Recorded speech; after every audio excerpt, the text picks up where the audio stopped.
नमस्कार। फिर से एक बार स्वागत है मेरे चैनल पर। मैं हूं राज। आप देख रहे हैं हाईवे 33। दोस्तों, ये जो कहानी है ये हमें भेजे हैं, उनका नाम वीरेंद्र है। वीरेंद्र ट्रक ड्राइवरी का काम करते हैं और ये घटना उनके साथ में 2000 साल में हुई थी। तो क्या हुआ था उनके साथ में, ये सब जानने के लिए चलते हैं इनकी इस कहानी में। लेकिन दोस्तों, अगर आप मेरे चैनल पर पहली बार जुड़े हैं और अभी तक मेरे चैनल को सब्सक्राइब नहीं किया है तो प्लीज़ कर लीजिए और साथ में बेल आइकन को दबाना ना भूलिएगा। तो शुरू करते हैं आज की कहानी। दोस्तों, मेरा नाम वीरेंद्र है। ये बात 2000 साल की है। मैं उस टाइम करीब 22-23 साल का रहा होगा। मैं एक ट्रक पर काम सीख रहा था। मेरे जो उस्ताद थे उनका नाम भरत उस्ताद था और वो करीब 50 साल के आसपास के एक सफल ट्रक ड्राइवर थे। हम लोग उत्तराखंड के सफ़र पर थे। सर्दी का टाइम था और हम उत्तराखंड की तरफ जा रहे थे माल लेकर के। रास्ते में उस्ताद जी का तबीयत खराब हो गया। उस्ताद जी को बुखार चढ़ गया था, लेकिन उनके पास में दवाई वगैरह था फर्स्ट एड में, तो उन्होंने दवाई खा लिया। उससे थोड़ा बहुत तो आराम ज़रूर हुआ था। अब सर्दी की रात थी और हम लोग अपने मंजिल की तरफ निकल रहे थे। अब रात के करीब 11 बज रहा था और अचानक उस्ताद जी को फिर तबीयत बिगड़ने लगा। तबीयत बिगड़ता देख करके मैं थोड़ा परेशान हो गया था, क्योंकि मुझे अभी सही ढंग से ट्रक चलाना भी नहीं आता था और उस्ताद जी को मैं देख रहा था कि ट्रक चलाने में बहुत असुविधा हो रही थी। वो बार बार अपनी करवट बदल रहे थे, इधर से उधर सीट पर कर रहे थे। मैं उनकी तकलीफ को समझ रहा था। अब धुंध भी रोड पर दिखाई देने लगी थी। मुझसे रहा नहीं गया। मैं अपने उस्ताद को बोला, उस्ताद जी, कहीं पर किसी ढाबे पर कहीं पर रोक लो ट्रक को। आपकी तबीयत सही नहीं है उस्ताद, आपको आराम करना चाहिए। आप जो हमारे उस्ताद थे कहने लगे कि हाँ वीरेंद्र, तू सही कह रहा है। दवा तो खाया लेकिन कुछ खास फर्क नहीं पड़ा है। पूरा बदन में दर्द हो रहा है और तबीयत सही नहीं लग रही है। तब मैंने बोला कि हाँ उस्ताद, आप रोक लो। कोई होटल वगैरह आता है, कोई ढाबा आता है तो देख करके आप रोको और वहाँ पर आराम करो। अब उस्ताद जो थे वो आसपास देखने लगे, लेकिन जो धुंध की चादर थी अब धीरे धीरे आने लगी थी रोड पर। सर्दी की रात, हवा भी तेज चल रही थी। खिड़की तो हम लोगों ने बंद कर रखा था दोनों साइड के, नहीं तो हवा तो बर्फ़ की समान लग रही थी।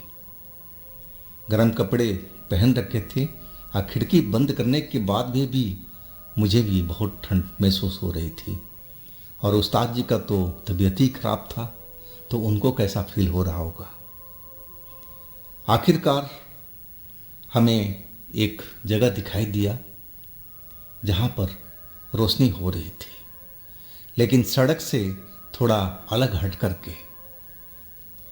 अब मैं रोशनी देख करके उस्ताद जी को बताया कि उस्ताद जी देखो, वहाँ पर रोशनी है, शायद वो कोई ढाबा है या चाय की टपरी है, आप गाड़ी उधर मोड़ लो। उस्ताद जी ने भी अपनी नज़रें गड़ा कर देखा, बोले हाँ वीरेंद्र, तू सही कह रहा है, क्योंकि मैं सारे रास्ते तो देखता आ रहा हूँ, मुझे अभी कोई दुकान नज़र नहीं आई।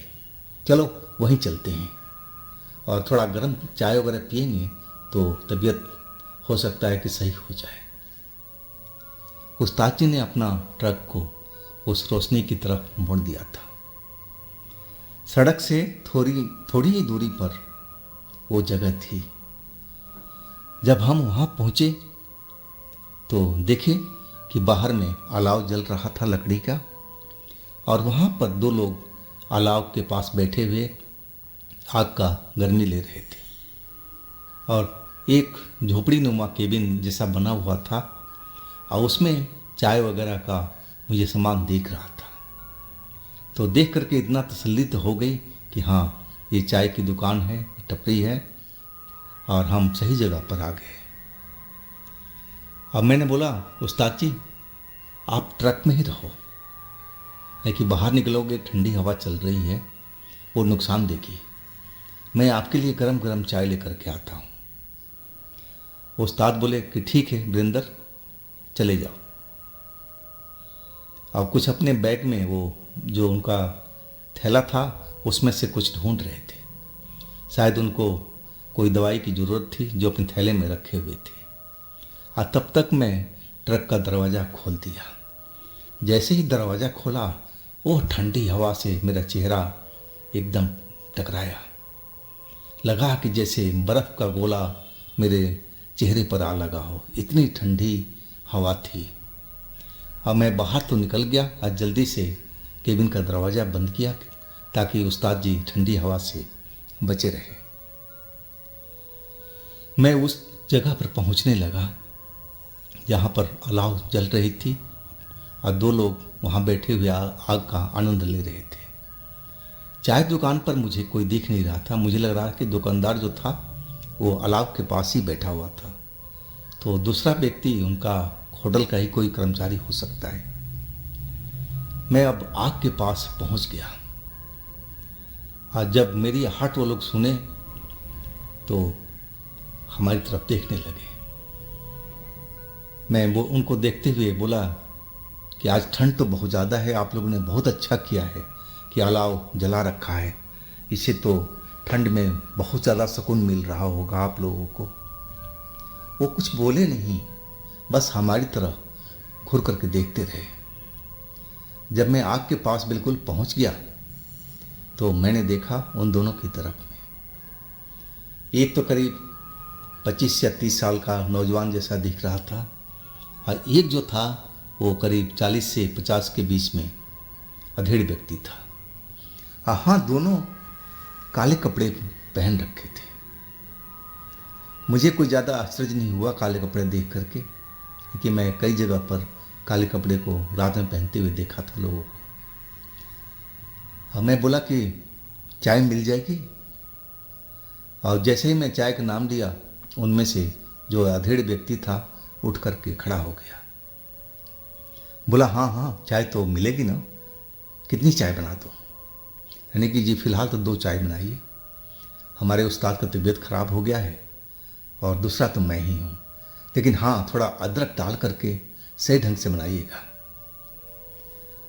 वो जो अधेड़ व्यक्ति था अपनी केबिन नुमा झोपड़ी नुमा केबिन में पहुँच गया था जहाँ पर चाय का सामान दिख रहा था, और दूसरा जो व्यक्ति था उसी आग के पास में अभी भी बैठा आग का आनंद ले रहा था। अब मैं भी अब उस आग के पास में पहुंच गया। अब मैं उस व्यक्ति से थोड़ा दूर हट करके आग के पास में बैठा। जैसे ही आग के पास में बैठा वो व्यक्ति उठ करके खड़ा हो गया। मुझे बड़ा आश्चर्य लगा कि ये मेरे बैठते ही उठ करके क्यों खड़ा हो गया, और खड़ा होकर के फिर वो दुकान की साइड में चला गया। अब उस आग के पास में मैं अकेला बैठा हुआ था, उस्ताद जी थे ट्रक के अंदर में। अब मैं आग का आनंद ले रहा था, आग से बहुत सुकून मिल रहा था, गर्मी मिल रही थी पूरा बदन में। और वो जो अधेड़ व्यक्ति था जो चाय बना रहा था वो मुझे आवाज़ दिया कि हाँ जी साहब, आपका चाय रेडी हो गया है, आकर के ले लो। मैं अब जल्दी से उठा और दुकान के पास पहुंचा। मैं जब वहाँ पहुंचा तो जो नौजवान को मैं उस दुकान में जाते हुए देखा था, वहाँ तो वो नज़र नहीं आया मुझे। हाँ, अंदर ऐसी कोई जगह भी नहीं थी कि वो कहीं पर छिपा हो, बैठा हो और मुझे नज़र ना आ रहा हो। क्योंकि छोटी सी तो केबिन थी जिसमें चाय वगैरह का बर्तन रखा हुआ, कुछ खाने पीने का सामान रखा हुआ था, लेकिन मुझे वो नज़र नहीं आया। मैंने भी विशेष ध्यान नहीं दिया और चाय लेकर के मैं उस्ताद की तरफ चल पड़ा। गेट खोला और उस्ताद को आवाज़ दिया कि उस्ताद चाय लेके आ गया हूँ। उस्ताद कुछ खोए खोए से लग रहे थे, तबीयत खराब होने के कारण से, तो उन्होंने आवाज़ नहीं दिया। मैं तब तक केबिन के ऊपर आ गया था और चाय उस्ताद के पास पहुंचा दिया। जैसे ही उस्ताद ने चाय पकड़ा और एक घूंट लिया, अब उनका चेहरा तो एकदम लाल सा हो गया था और चाय का गिलास बाहर फेंके अब मेरे पर भड़क गए। ये तूने कैसा चाय लेके आया है? मैंने बोला, उस्ताद मैं अपने सामने में खड़ा होकर के चाय बनवा के लाया हूँ। उस्ताद बोले, तूने चाय पिया है, कैसा लग रहा है? मैंने कहा नहीं, अभी तो उस्ताद मैंने नहीं पिया। बोला, पी करके देख। मैं एकदम डर गया था कि पता नहीं उस्ताद को क्या हो गया, चाय का गिलास तक फेंक दी। जरूर कुछ चाय में गड़बड़ होगी, कहीं ज़्यादा अदरक तो नहीं डाल दिया है दुकानदार ने। अब मैं चाय का एक घूंट लिया। चाय तो गर्म थी, लेकिन स्वाद उसका एकदम नमकीन कसैला जैसा लग रहा था, जैसे बहुत ही अजीब तरह का उसमें स्वाद आ रहा था। और मैं भी जल्दी से गिलास अपने चेहरे से हटा लिया, होठों के पास से। अब मैं उस्ताद को बोला कि उस्ताद पता नहीं कैसा चाय बना दिया है।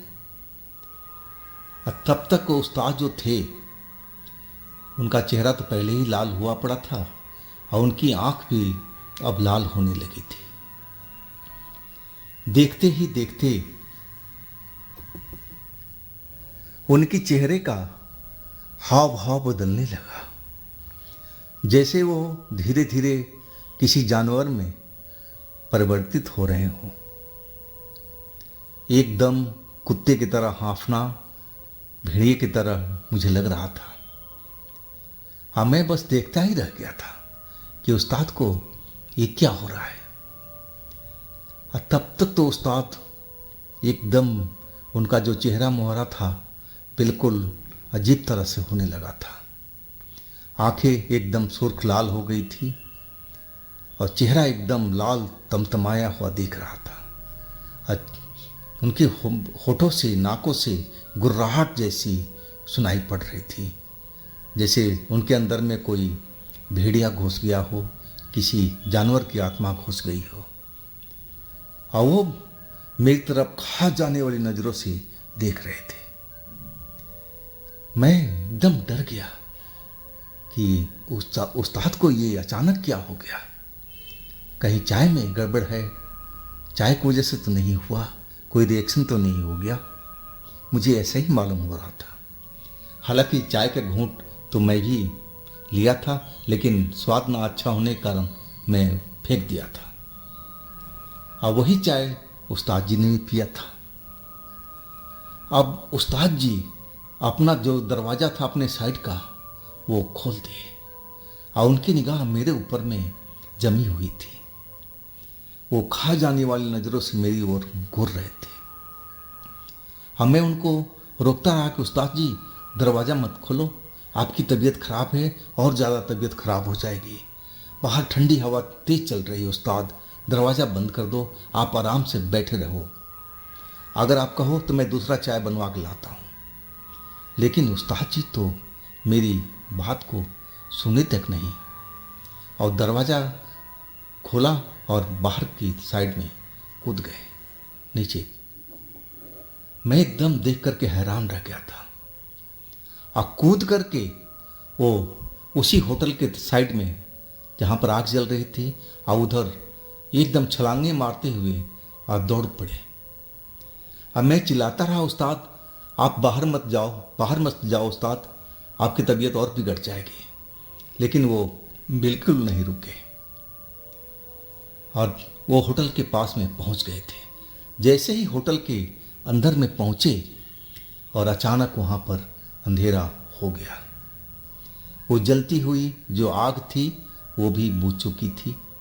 अब जो होटल की रोशनी थी वो भी बंद हो चुकी थी। अब उस जगह पर अंधेरा ही अंधेरा दिखाई दे रहा था। अब मैं अपनी आंखों से ये सब देख करके एकदम हैरान रह गया था कि ये सब क्या हो रहा है। उस्ताद को जाते ही उस होटल में अंधेरा कैसे हो गया और जलती हुई आग कहाँ गई, इतनी जल्दी कैसे बुझ गई। अब मैं भी अब ट्रक से नीचे उतर गया। मैं जब कदम बढ़ाने लगा तो मेरा भी सर चकरा रहा था, लेकिन मैं अपने आप को संभाले हुए उस होटल की तरफ चल पड़ा। जब मैं वहाँ पहुँचा, यहाँ पर वो केबिन बना हुआ था और उसके आगे आग जल रही थी, वहाँ तो ऐसी कुछ चीज़ मुझे नज़र ही नहीं आया। ना आग का कोई निशान था वहाँ पर, ना वहाँ लग रहा था कि कोई केबिन बनी हो, वहाँ पर कोई चाय का दुकान हो, ऐसा मुझे कुछ भी नहीं लग रहा था। वहाँ तो पेड़ पौधे जमे हुए थे, वही दिखाई दे रहे। आखिर मेरे उस्ताद कहाँ गए। मेरे शरीर में लग रहा था कि कमजोरी आ चुकी है और ये सब मुझे अब लगने लगा कि ये चाय का कारनामा था और ये सब मेरे साथ में कोई धोखा हुआ है और धोखा करने वाले शायद ये लोग छलावा हो सकते हैं और तभी तो ये सब मेरे साथ में खेल हुआ है। लेकिन मेरे गले में एक ऐसी ताबीज़ थी जो मेरी दादी माँ ने मुझे पहनाई थी, क्योंकि मुझे बचपन में डरावनी सपने आते थे और नज़र गुजर भी मुझे बहुत ज़्यादा लग जाया करती थी। अब बचपन से ये जो ताबीज़ थी मेरे गले के अंदर आज भी थी। इसकी वजह से मुझे कोई बुरा सपना नज़र नहीं आता था। और अब मैं उस तरफ में हर तरफ उस्ताद को आवाज़ दे रहा था, उस्ताद कहाँ हो, उस्ताद कहाँ हो, लेकिन उस्ताद की आवाज़ कहीं जवाब नहीं मिल रहा था। मैं भाग करके अब रोड पर आया। रोड पर हर तरफ धुंध ही धुंध दिखाई दे रहा था। कहीं पर ना कोई साधन चलती हुई दिखाई दे रही थी। हर तरफ जिस धुंध ने उस जगह को घेर लिया हो। मुझे अब समझ में आ गया था कि चलो सर्दी का टाइम तो है और धुंध भी होना लाजमी है इस जगह पर। लेकिन ये सब क्या था, उस्ताद मेरे कहाँ गायब हो गए, ये चाय की दुकान कहाँ गई, वो जलती हुई अलाव और वो सब कहाँ गए सब। मैं सही मायने में बहुत डर चुका था, लेकिन मैं अपने उस्ताद को ढूंढ रहा था, आवाज़ दे रहा था। डर तो मुझे लग रहा था, लेकिन उस्ताद के बिना मैं बिल्कुल अकेला था। और उस्ताद मेरे से बहुत प्यार करते थे, वो मुझे अपने बेटे की तरह मानते थे। अब मैं बहुत डरा हुआ उस्ताद को आवाज़ देता हुआ कभी बाएं साइड कभी दाएं साइड हर तरफ देख रहा था, लेकिन मुझे कहीं पर उस्ताद नज़र नहीं आ रहे थे। मैं दोबारा ट्रक के पास में आया, वहाँ पर भी आकर के गेट खोल करके देख लिया कि कहीं उस्ताद अंदर तो नहीं आकर बैठ गए, लेकिन ड्राइविंग सीट पर कोई नहीं था। मेरा मन जो था बहुत दुविधा में फंसा हुआ था। अंदर डर के मारे बुरा हाल था। अब मैं ये सब समझ नहीं पा रहा था कि ये सब क्या हो रहा है। मैं ट्रक से उतरा दोबारा, अब फिर मैं बाहर जहाँ पर होटल था उस साइड में फिर चल पड़ा कि शायद इस बार में होटल नज़र आ जाए, मेरा उस्ताद भी नज़र आ जाए। लेकिन वहाँ पर ना होटल नज़र आया, ना आग का अलाव नज़र आया, ना वहाँ कोई ऐसा निशान मिल रहा था कि यहाँ पहले कभी होटल भी हो, आग भी जल रही हो। सब कुछ बदल चुका था।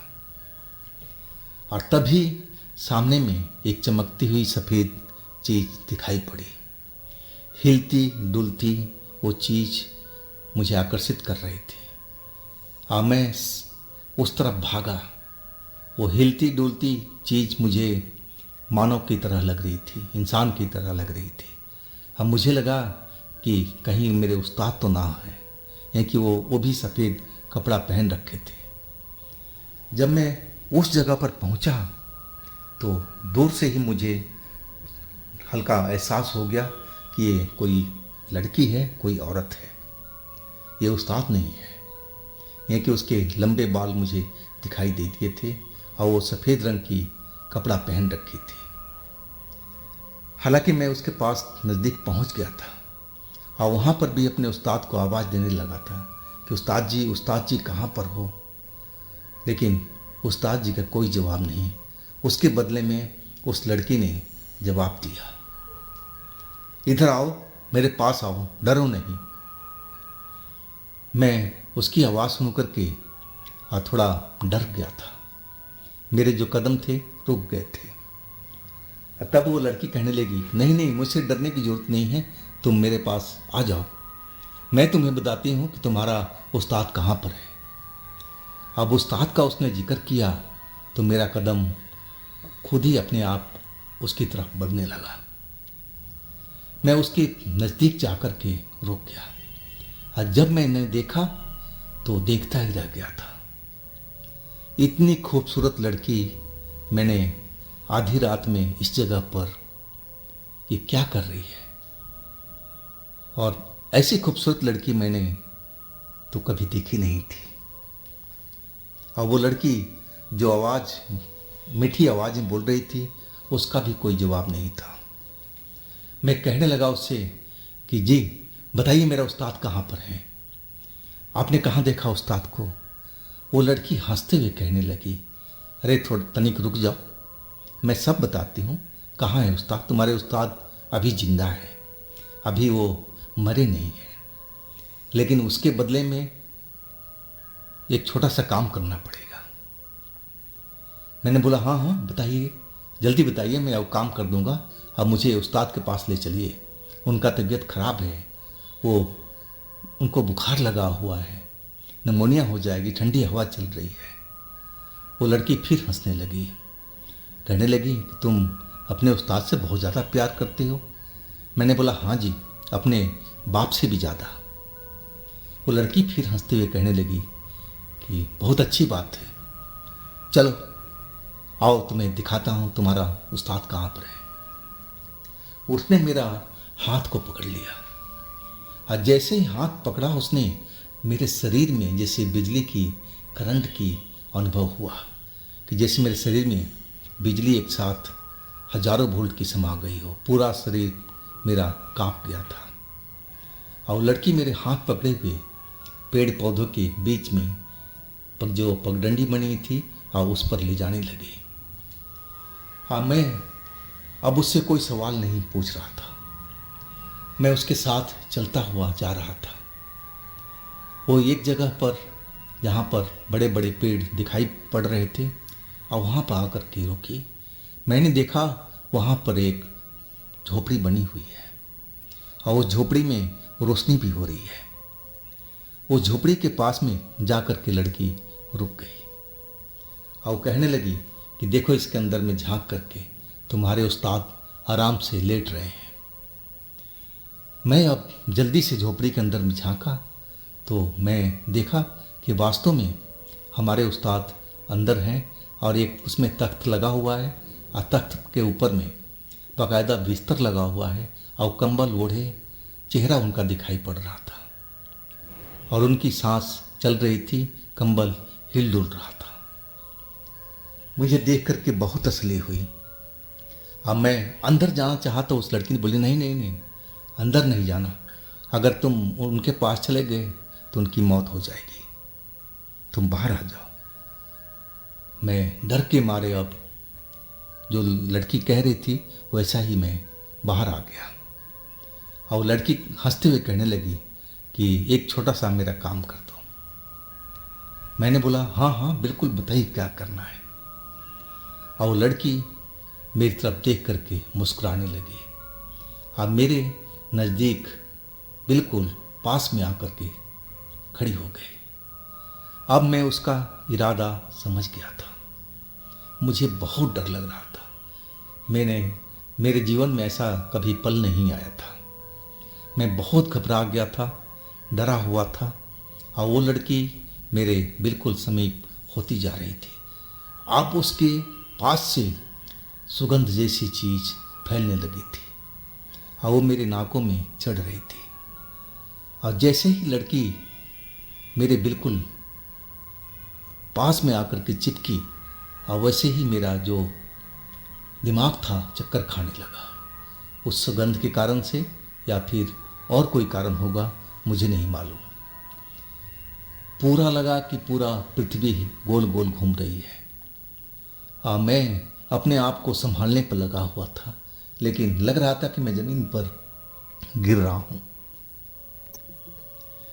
और अगले ही पल मेरे आंखों के आगे अंधेरा छाने लगा और मैं अपना होश खो बैठा था।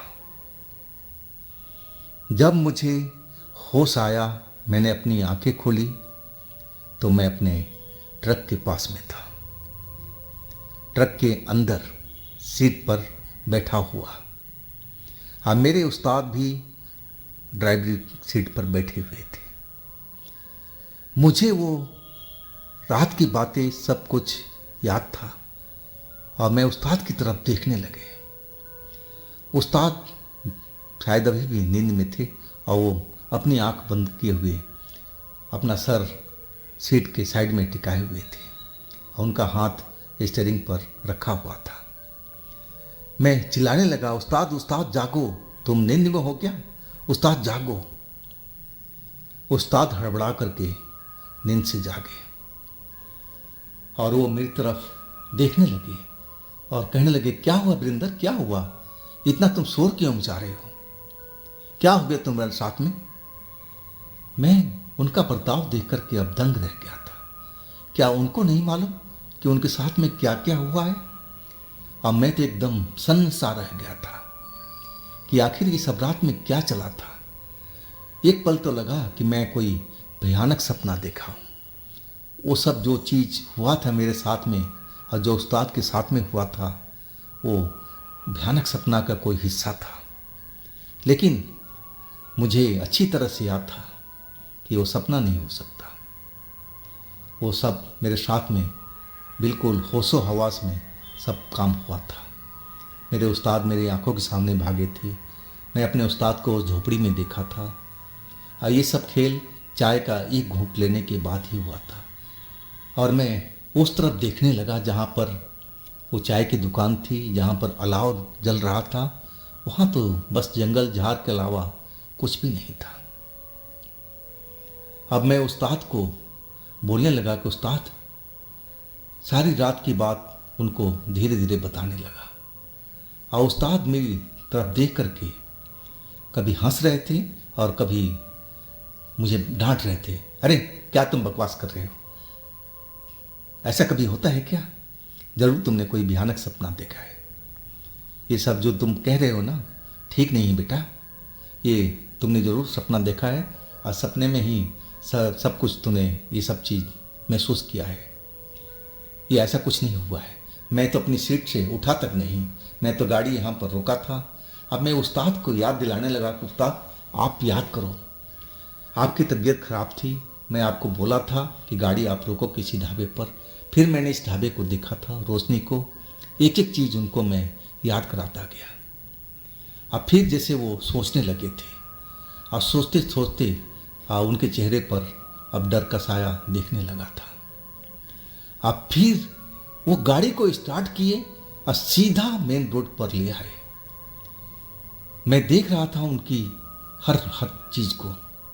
उनके चेहरे पर डर दिखाई दे रहा था कि हालांकि अब सुबह हो चुकी थी, लेकिन धुंध जो था रोड पर अभी भी दिखाई दे रहा था। रोड पर अब ट्रैफिक चल रही थी और उस्ताद मुझे डांट कर बोलने लगे, वीरेंद्र अब आगे कुछ मत बोलना, चुपचाप हो जाओ। जो तुमने कहा वो सब मैं जान चुका हूँ। अच्छा हुआ वीरेंद्र कि हम दोनों लोग बच गए। अब फिर वो मुझे कुछ भी बोलने नहीं दिए।